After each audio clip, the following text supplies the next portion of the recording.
Welcome to Mystical Sedona. Today we're going to be exploring even more mysteries of the Red Rock Country, and that is metaphysical, spiritual, paranormal, UFO, geography, energy, healing, you name it. If you're interested in these topics, we're going to be bringing that to you every week on this show.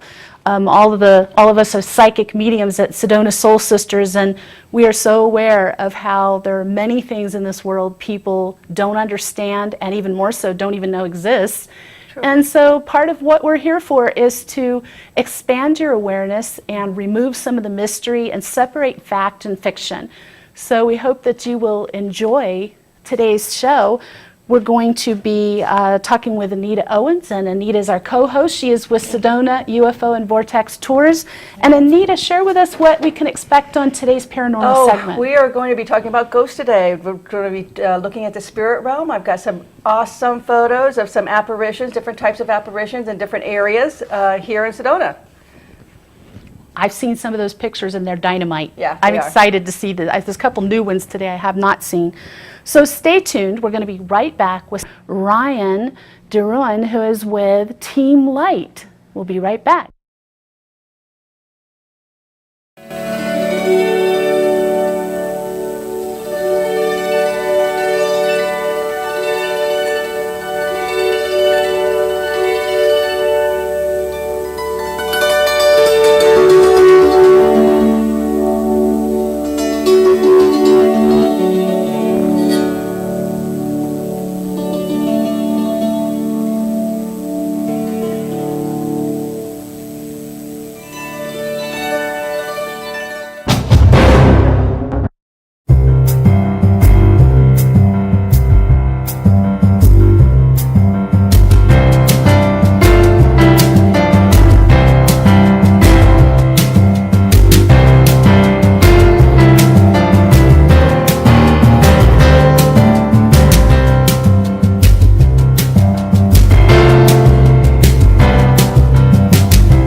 Welcome back to Mystical Sedona.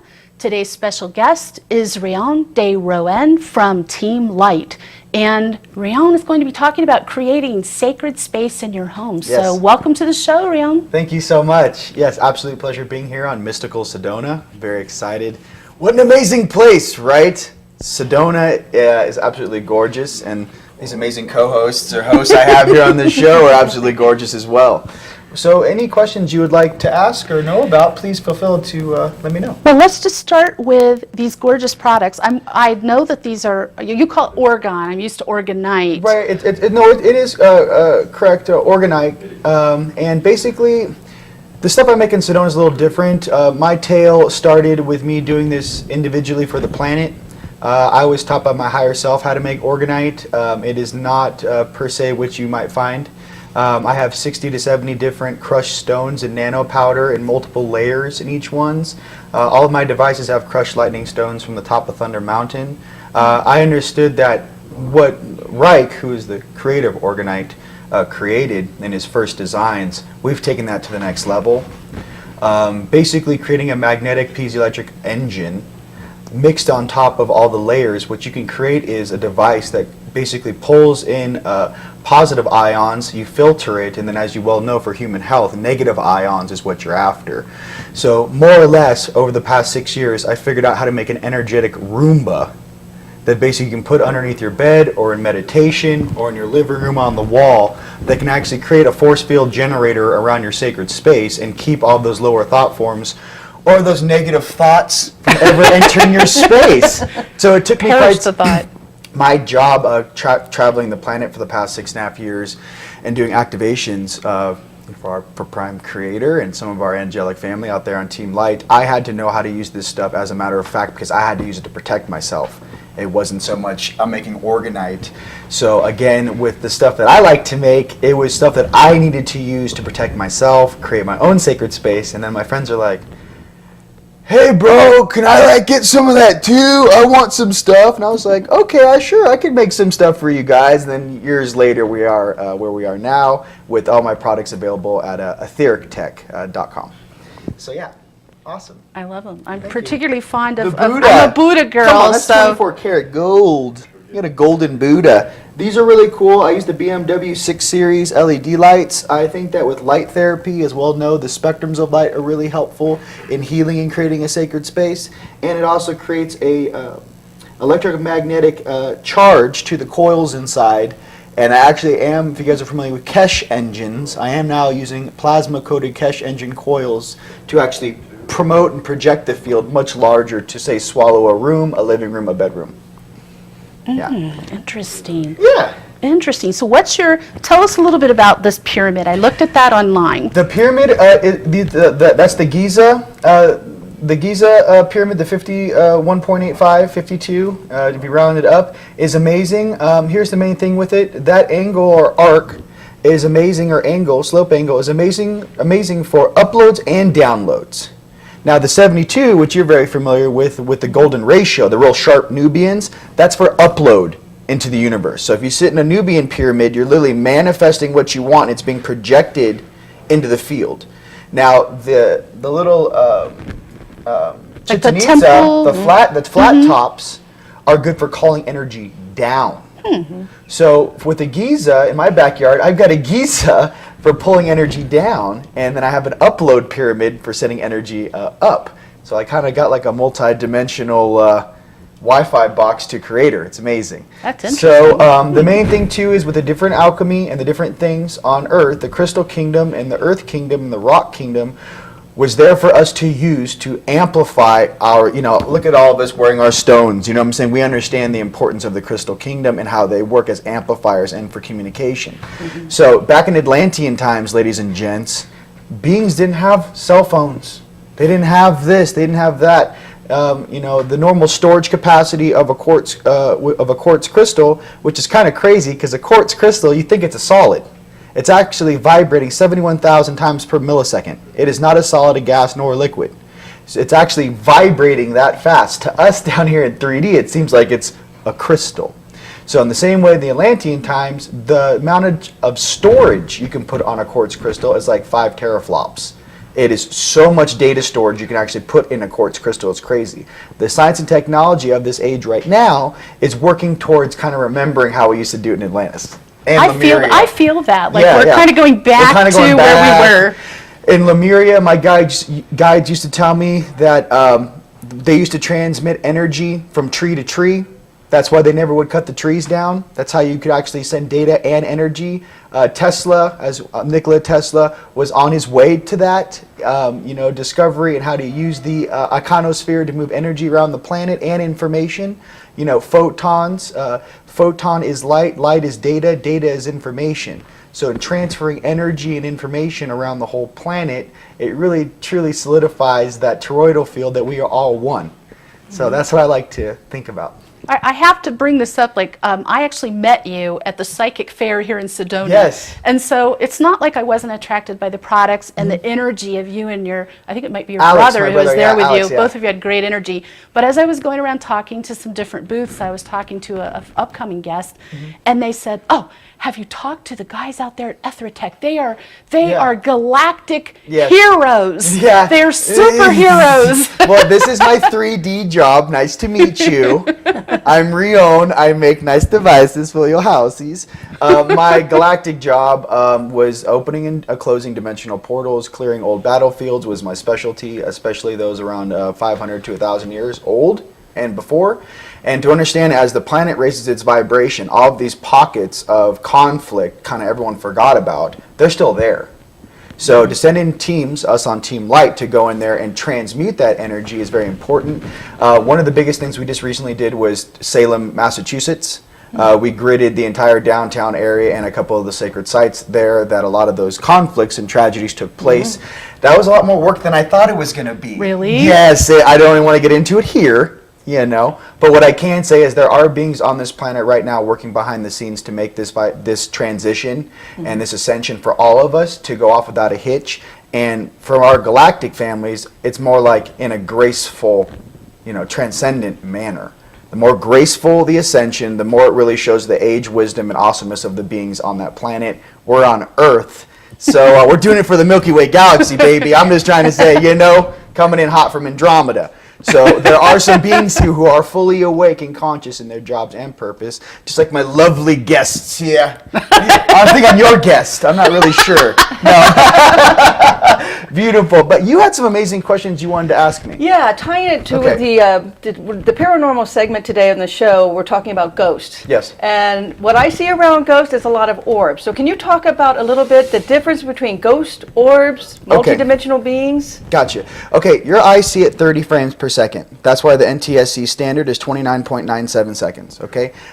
When your adrenal glands fire, your eyes see at 60 frames per second. That's why when you get a near-death life experience, everything kind of slows down. Does, yes. Okay, so you knowing that that's how your eyes function, now understand that your eyes only see at certain spectrums. So certain levels of light. So it's like a computer back in 1996. It can see 1,000,000 colors, that's it.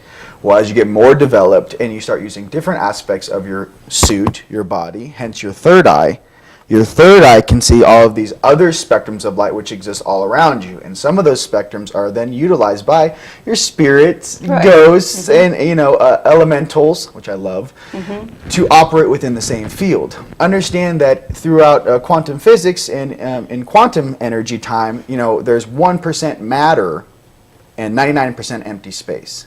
So it's kind of funny thinking that we're all sitting here riding on a bandwidth of energy going through the universe and 1% matter, 99% empty space. I say this to you because there's a lot of room for other things to commingle and interact with and actually cross right by each other. All these multiple dimensions exist. They're actually going right through us and we're going right through them. Now, some of the most sensitive, like yourself, with a certain instrumentation, pick that stuff up. Now, from the audio, let's talk about the orbs now, because a lot of people want to know about the orbs. If you have a camera that has over 14.4 megapixel and you get a great picture of an orb, zoom in completely on that orb. You usually will see a face and a dude riding a little Merkaba like, hey, baby, here we go. So that's what's really going on. So this is what happens when you have the veil.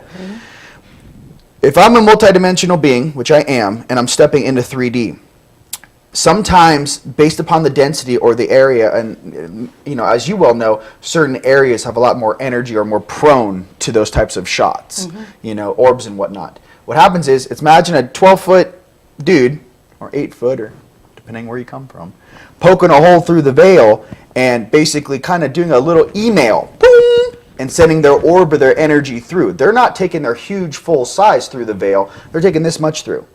And they're taking a look at what's going on down there. Hey, can you see me? What do you see, Bob? Well, there's about 6-7 people, and they're taking pictures of us. Okay. So it's kind of like that. It's really cool, right? Now, there's another thing which you might get if you see certain orb collections or pictures you might have. I'm sure that you're going to show that if you actually see the outline of something. I learned this 6.5, 7 years ago. My third eye came on. I might see a blip of light, a blip of light, a blip of light, a blip of light. It wasn't until my third eye came on that I actually saw the 8, 9 foot, 10 foot being sitting there and all of the little orbs of his light that I was emitting coming through, which could be captured on the camera. Right. So to understand everything is in flux and flow together, the spirit world, the multidimensional world, and that ghost world, it's all coalescing in the same place.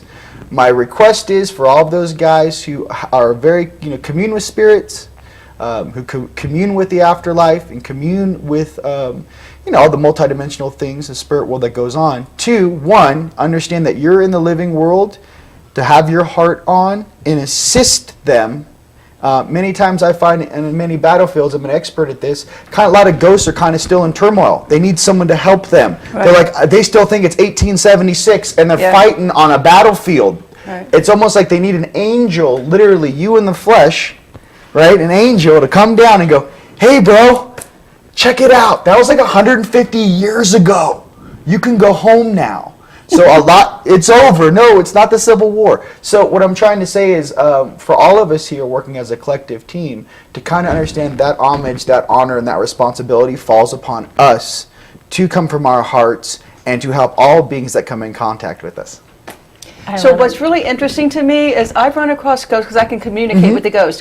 What's really interesting is some ghosts, maybe you explain this, some ghosts think it's still 1876 Yep. and the battle's going on. But some ghosts are like the ghost right now. I'm listening to Elizabeth in here, and she's like, when you said move on, the first thing I've heard her say is, I don't want to move on. I'm having fun.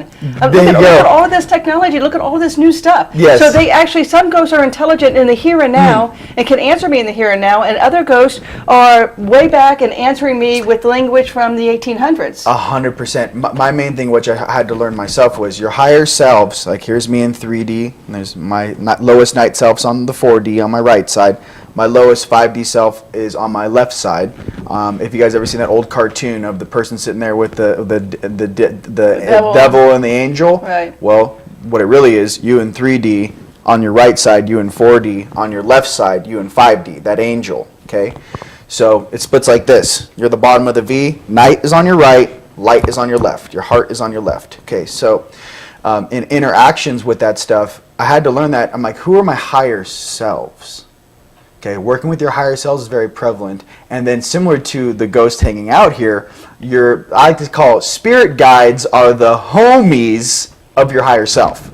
So that's what I'd like to say, because when I first woke up back in 2009, 2010, I was like, who are all these people trying to help me? I'm like, they're my higher selves. They're like, no. But they were like, my higher self was like, that's my homie. And he's going to help you because he's better at translating this to the platform that he's speaking to us down here in the physical. So to kind of understand more of an academic version of what this interaction is going to help everyone kind of get it that much faster. Yeah. Very good. What do you got? Thank you What do so you got? much. Drop it like it's hot. What you got? Let's do this. I think we are out of time we're for out of this segment. I time. think we are. And thank you so Oh. much for being on the show today. Absolute And pleasure. thank you for bringing these beautiful products. You You know- know, I've got my heart set on this. I will end up getting one the of these. Buddha, and you can more information at teamlight.com and etherictech.com, and I look forward to having more amazing presentations here with Mystical Sedona. Yes, you will. Thank All you right. so Thank you. much. Thank you. Awesome. So stay tuned. We're going to be right back with Sondraya, who's going to give us our astrology fast track.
Welcome back to Mystical Sedona. It is time for your astrology fast track with Sondraya of InfluenceYourStars.com. Welcome, Sondraya. Thank you. I'm so happy to be here. So let's get started. If you're wondering why you're maybe feeling extra bossy and in control, or feeling irritable, you have to have a talk with Pluto. Mars is conjunct Pluto right now in the heavens overhead. It started a few days ago. Now, this is not meant to be bad news. Mars and Pluto, in fact, they are very much aligned with the mystical, if you are. If you are willing to use your Mars intention to summon up the depth of the powers that are hidden in the recesses of your own soul, there's a likelihood of grand magic that you're likely to be able to conjure up. So this is a planetary influence that a lot of astrologers will cringe about, because Mars rules war and Pluto rules, well, the atom bomb. However, when we look at it from another perspective, and that's what is about how we influence our stars to do what we want. When we look at it from the perspective that Mars is our power to intend whatever we like. We can right now use this time to end cycle on anything in our lives that is of no more use to us and begin cycle in something new. Now, people that are in relationships where there may be some kind of control issues going on or abuse, this is a time where you can get the power inside yourself to stand up for yourself and do what you need to do to take care of yourself. That's the power of this energy. So moving on, right now the sun is still in the sign of Libra, balance and beauty and harmony. However, on Saturday, it's going to move into Scorpio. That's the depths of your being. And if you're willing to face the very depths and face the maybe hidden fears that you have inside of you, that you're coming upon a month of potential major transformations. And then Jupiter is now in the sign of Libra. And so Libra is the sign that Venus rules. So to deal with this Mars-Pluto energy, it is wonderful if you fortify up with all the love and forgiveness that you have for yourself, for your neighbors, for your lovers, for anyone that kind of like, gets irritable or upset with you, so that you don't try to nail them. Okay, so what can I say? It looks like we're getting to the end of my talk, because this is a flash blast, but I wanted to leave you with a quote from Tagore. Let me not pray to be sheltered from dangers, but to be fearless in facing them. Let me not beg for the stilling of my pain, but for the heart to conquer it. Let me not look for allies in life's battlefield, but to my own strength. So, next week, and have a blessed time of it, and enjoy. Sondraya, that was incredibly timely for me and at least one of my partners at Sedona Soul Sisters for certain. Thank you very much. Thank you. I really enjoy this.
Welcome back to Mystical Sedona, and it's time for our paranormal UFO segment, and Anita Owen, our co-host, has some really great photos for us today.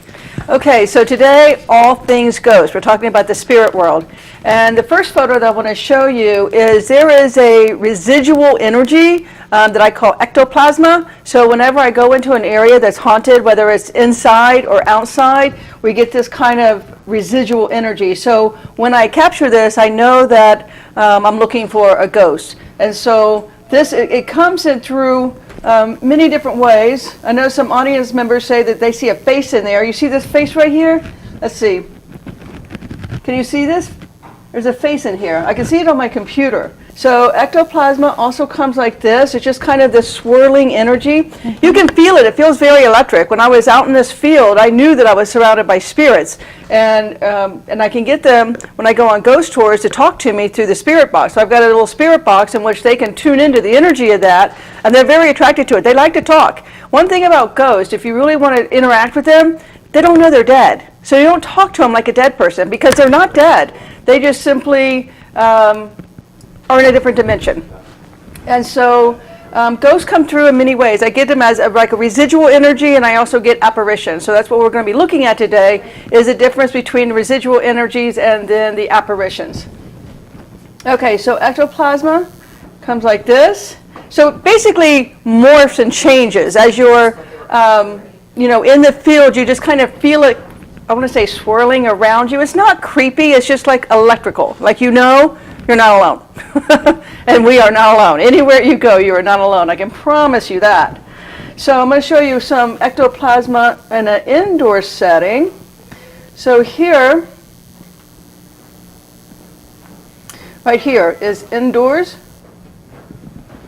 So you can feel that when you're in a small room and this energy is floating around, you definitely know that there's something there with you. Did you see this with your naked eye, or was it My only third eye. later? So my third eye is completely open. I was born clairvoyant and clairaudient, and so I can go in. I can see the ghost. I can see the ectoplasma. I can see when I take people out on ghost tours or paranormal tours or UFO tours. I'm tuned in. I can really, see that energy, especially with orbs. So I tell people, here's where to point your camera. There's some orbs over here. There's a ghost over here. There's apparition. There's ectoplasm. It all has a very different energy to it. The UFOs are really, you can just tell they're otherworldly. They're not of this world. I mean, the energy they put off and the things that they do is unnatural. We don't have that kind of technology. We can't go back and forth. That's what we see the UFOs doing, or landing on a mountain and moving around a mountain, or going into or the mountain. sometimes like there's a bright light and then it's just It's gone. Exactly. Exactly. So that's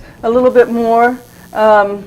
Here, I've got some people on a ghost tour, and you can see the energy all around them. So one way that the ghosts come through, it's almost like ghosts are not all the same. They manifest in different ways. And so we have this, but then next, right here, this is like a human form. So this is what I'm calling residual energy. Different from ectoplasm. This is a ghost in a different, I don't want to say different dimension, taking on a different shape, but you can get them where they're like a human form like that. Well, like that last photo to me looks like when a spirit can't quite manifest a full body apparition, but it's trying to. Exactly. And you can see like It's an almost arm like coming out or a head. It's a little bit, the energy is just lingering behind. So the apparitions, I think that they can tune into something electrical. So when the apparition, when I see the apparitions, they're normally in a place like this is outside, so they don't have anything to kind of tap into. They're looking for some type of energy to tap into, but it's not there. Did you think they ever tap but into the ones yours? that are the ones that are in a house walking around, they're probably utilizing some energy source. That Did they could be ever tap into you though, like outside? They try to jump in me, yes. Like I mean, drain you though? 'Cause oh, sometimes, absolutely. yeah. I don't think I've ever been on a tour where someone on the tour has some electronic gadget that doesn't work. Normally a digital camera, or it was fully charged and now it's fully The batteries dead. just die. Yeah. So I carry like bucketfuls of batteries around, to get back up and going. So yeah, the EMF meters will go off, but always somebody's phone or camera or something on them doesn't work. And it's so strange because as soon as we get out of the area that we're in, it works just fine. So I've never had anybody's break. It's like it's not, and I tell them there's a chance it's not going to work, while we're here, but when we go home, it'll be fine. It'll work. You'll be able to charge it up and it'll be fine. Well, at least then now we know how they got their power to do this. Right. So this is at Bradshaw Ranch, and Bradshaw Ranch is a famous ranch here in Sedona that is absolutely, I want to go beyond haunted. It's beyond haunted. Yes, there's spirits there. I think they're attracted to Bradshaw because of whatever energy's there, but it's really a portal. It's an opening. That veil It's a runs major so thin. vortex, yeah. Yep. And so here, you have to get used to looking at apparitions. So right here, do you see this buffalo? Can you guys see that? So that is her spirit animal. This is a Hopi Indian right here. So I'm going to blow this up. She's about 4 foot tall. Right here, see that? That's the Aztec design on her dress. Right there. You can see her legs below. But as I blow this up, you have to really look. Right here is her face. She's got black hair that's wrapping around her face. So it's going, as you can see the part in the middle, and her hair goes around like that. Can you see her? Right there's her face. She's looking down at the ground. She looks very sad. I'm going to move the cursor here. So you can see her face, the black hair. There's her body, the Aztec design on her dress. And there's her buffalo. You see that? Right there. Yeah, there's the buffalo. You can see her face. You can see the difference between her face and the black hair that's wrapping around her face. She's always there. I always talk to her. I don't understand why she's so sad. She hasn't really, she's shy. She doesn't really want to talk. But, you know, my guess is there was a lot of death with the natives here in Sedona. And my guess is that something happened to her family and she wasn't ready, she didn't want to move on without them. That's a sense that I get. But again, I can't get her to talk. Most ghosts love to talk. Again, they don't know they're dead. They got new company. You know, they want to share stories with you, and they do through the ghost box when we go on tours. So the aliens, they also appear as, if they want to, they appear as apparitions. So here, I'm probably the only person on the planet that has managed to get a gray alien. You know, the typical gray alien. So look at this alien here. He's giving off all of this. I'll just call it ectoplasm. It's different from a ghost. It's got like it's got energy to it for sure. It's very electrical. I mean, you can see that how it's very electrical. Yeah. If you look over here, there's his two black eyes. It's a typical alien gray. Can you see him? So that's a typical alien gray. No, I've never seen, I mean, you know, I've done paranormal investigations like 30 years now. I've never seen a picture like that. No. And they you know, what they're telling me is people like me is what's going to bring disclosure forward. The government absolutely cannot. There is no way that they can disclose. But now the veil is really thin. And I'm getting all kinds of pictures to prove that we're not alone. And they're letting me get the pictures and they're letting me go public, like in this venue, with this, so that we can slowly, you know, get the awareness out there that it's okay. There's nothing scary about it. It's just, they're just different, that's all. Yeah, something different.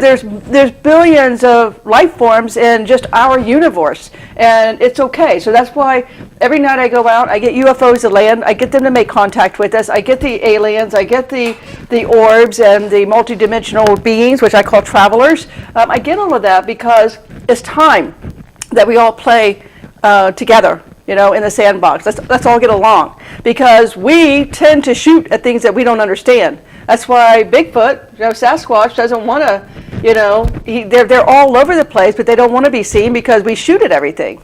And so it's like, it's time to put down, you know, it's time to make peace and live with the other, you know, citizens in the universe. Okay, this is at Jerome. So while Sedona has a lot of mysteries and a lot of paranormal, so does Jerome. Jerome is definitely it was called the Wicked City by the New York Sun for a reason. So this is the asylum. It's an old hospital in Jerome. It's closed down. It's been closed down for years. There is they built a newer hospital when they closed this one down. And it's now a hotel and a restaurant, and actually one of the best restaurants in Arizona. It's called the Asylum.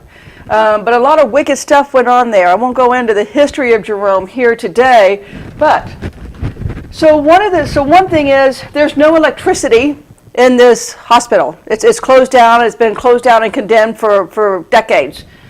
These lights, I don't know what this is, but these are the type of lights that I get in cemeteries a lot. So the cemeteries I go to, I don't know what the ghosts or the spirits are tapping into, but they can appear as these lights. So that's the first thing. I got a lot of cemetery pictures. But see this energy right here? It's like a vortex energy. A lot of times when I see the apparitions, they're connecting into what I think here is vortex, because I see this vortex symbol in the daytime when I'm out on vortex tours. So they know how to harness whatever this energy is. It's electromagnetic frequencies, and they know how to tap into it and remain a full-bodied apparition. Yeah. So again, when you get used to look at apparitions, once you see a couple of apparitions, then it's really easy, you know, to pick them out in the picture. So you may be seeing apparitions for the first time. Another apparition. This guy over here is easier to see. He's got a green shirt on, a white tie. He's sitting down. Like, hello, nice to see you. There's his face. He's got a white tie on and a green shirt, and you can tell he's sitting down. Can you see him? Yeah. You know, and again, I never shoot anywhere where there's lights. I always go deep out into the canyon. There's no houses, there's no electricity, there's nothing out there, because I want to make sure that what I'm getting is real. I don't want, you know, some anomaly, some light anomaly. So I'm always in the dark. That is some type of 3D energy that has come out of the glass moving towards me. Looks like there's something inside there as well, the same color. Yeah, well, the color is coming, when you look at it through with the computer, Uh-huh. that's a little bit of a, One here looks like it's coming outside. That looks like it's still inside because you can see here, you can't see the window frame through Yeah. it, but at the other one you can. Yeah. So there's stuff all around us. So they're using energy, much like, let me close that. Again, how do you explain that? Out in pitch black dark. That's pitch black dark. I'm taking pictures of orbs, and instead of getting an orb, I got this. I would call that vortex energy. So it proves that Sedona is definitely a vortex, because there's no electricity where I'm at. I don't know what is tapping into what to create that. Mm-hmm. But it's some type of spirit, it's some type of a traveler, multi-dimensional being. Something is out there that's tapping into, I'm out in the canyon, there's nothing out there. So it's tapping into an energy field, some type of force. Interesting. Now, I've got something that I'm pretty sure no one else on the planet has ever gotten.